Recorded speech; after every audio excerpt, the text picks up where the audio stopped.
Hello viewers, Namaste. This is Dr. Kavya, fertility expert, 49 Hospitals, Vizag branch. అసలు fallopian tubes అంటే ఏంటి, దాని black అయిందా లేదా తెలుసుకోవడానికి ఏమైనా టెస్టులు ఉన్నాయా, ఎవరెవరికి మనం టెస్ట్ అనేవి చేయించాలి, దీని గురించి చెప్పుకున్నాం. యూట్రస్కి రెండు వైపులా ఏవైతే ఈ ట్యూబ్స్ ఉంటాయో మనం వీటినే ఫెలోపియన్ ట్యూబ్స్ అంటాం అనమాట. ఈ ట్యూబ్ ఓపెన్ ఉండటం అనేది ప్రెగ్నెన్సీ రావడానికి వెరీ వెరీ ఇంపార్టెంట్. సో చాలామంది కపుల్స్ కన్సీవ్ అవ్వలేదు, 1 year 2 years మ్యారేజ్ అయ్యి వచ్చినప్పుడు ఏంటి అంటే ఈ ట్యూబల్ పేటెన్సీ అనేది చాలా వరకు చెక్ చేసి ఉంటారు. సో ఈ ట్యూబల్ పేటెన్సీ టెస్ట్ అనేది చెక్ చేయించుకోవడం చాలా ఇంపార్టెంట్. వీటికి ఏమేమి రకాల టెస్టులు ఉంటాయి. ఒకటి హెచ్ఎస్జీ అంటారు. ఈ హెచ్ఎస్జీలో ఏంటి అంటే మనం ట్యూబ్స్ పేటెంట్ ఉన్నాయా లేదా అని చెప్పేసి ఒక డైని మనం పాస్ చేసుకుని అది ఎక్స్రేలో తెలుసుకుంటాం అనమాట. సో అది ఒక type of test. Second test ఏంటి అంటే అల్ట్రాసౌండ్ ద్వారా కూడా ట్యూబ్స్ పేటెన్సీని మనం తెలుసుకోవచ్చు. అయితే దీంట్లోకి మనం గర్భసంచి లోపలికి వాటర్ ప్రవేశపెట్టడం ద్వారా ఈ ట్యూబ్ అనేది పేటెన్సీ ఉందా లేదా తెలుసుకోవడం అనేది జరుగుతుంది అనమాట. సో ఒకవేళ ఇంకేమైనా టెస్ట్లు ఉన్నాయా, మనకి ఏమైనా హెచ్ఎస్జీలో కానీ ఈ అల్ట్రాసౌండ్లో కానీ ట్యూబ్ బ్లాక్ అయిందని తెలిసినట్లయితే మేడం ట్యూబ్ బ్లాక్ అనేది తెలిస్తే ఖచ్చితంగా టెస్ట్ ట్యూబ్ బేబీకి వెళ్ళాలని చాలామంది అడుగుతుంటారనమాట.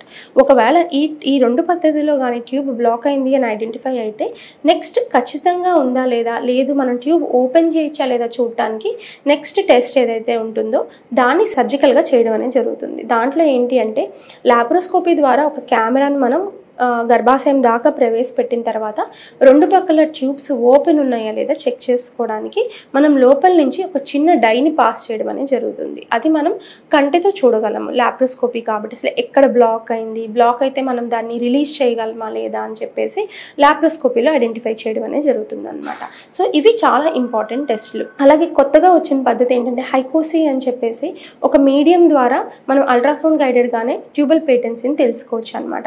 అది జనరల్లీ ఏంటి అంటే higher centres like in Hyderabad, Bengaluru సిటీస్లో అవైలబిలిటీ ఉంటుంది, కానీ చిన్న చిన్న ప్లేసెస్లో అనేది హైకోసీ అనేది ఇంకా పేషెంట్స్కి అవైలబిలిటీలో రాలేదన్నమాట. సో ట్యూబ్ పేటెంట్గా ఉందా లేదా అనేది మెయిన్ తెలుసుకోవడానికి చేసే టెస్ట్లు ఇవి. ఒకవేళ మనం లాప్రోస్కోపీ చేసాము, లాప్రోస్కోపీ చేసినప్పుడు ఇంకో పేషెంట్స్ అడిగేది ఏంటి అంటే మేడం ఒక ట్యూబ్ బ్లాక్ అయింది, ఇంకో ట్యూబ్ ఓపెన్ ఉంది, దీనికి ప్రెగ్నెన్సీ వస్తుందా అని అడుగుతుంటారు. జనరలీ ఒక్క ట్యూబ్ నార్మల్ ఉంది అని ఐడెంటిఫై చేసుకోగలిగితే సింగిల్ ట్యూబ్తో కూడా ప్రెగ్నెన్సీ వచ్చే అవకాశం అనేది పేషెంట్స్కి ఉంటుందన్నమాట, రాకుండా ఉండదు. అలాగే నెక్స్ట్ ఒకవేళ ట్యూబ్ అనేది పర్మనెంట్గా బ్లాక్ అయితే సొల్యూషన్ ఏంటి. జనరల్గా ట్యూబ్స్ అనేవి పర్మనెంట్ బ్లాక్ అయితే మాత్రం సొల్యూషన్ అనేది టెస్ట్ ట్యూబ్ బేబీ ట్రీట్మెంటే ఉంటుంది. ఎందుకంటే ఈ ట్యూబ్స్ ఏవైతే ఉంటాయో అవి అనేవి చాలా చాలా వల్నరబిలిటీ ఉంటుందన్నమాట. వాటికి ఇన్ఫెక్షన్తో ఎప్పుడైతే పుడుకుపోతుందో ట్యూబ్ బ్లాక్ అవుతుందో దాన్ని మళ్ళీ రీఓపెనింగ్ చేయడము అలాగే ఉండడం అనేది చాలా కష్టంగా ఉంటుందన్నమాట. సో అట్లాంటి పేషెంట్కి టెస్ట్ ట్యూబ్ బేబీ ద్వారా ప్రెగ్నెన్సీ వచ్చే అవకాశం అనేది ఉంటుంది. నెక్స్ట్ ఇంకా ఏ కండిషన్లో మనం ట్యూబల్ టెస్ట్ చేయాలి.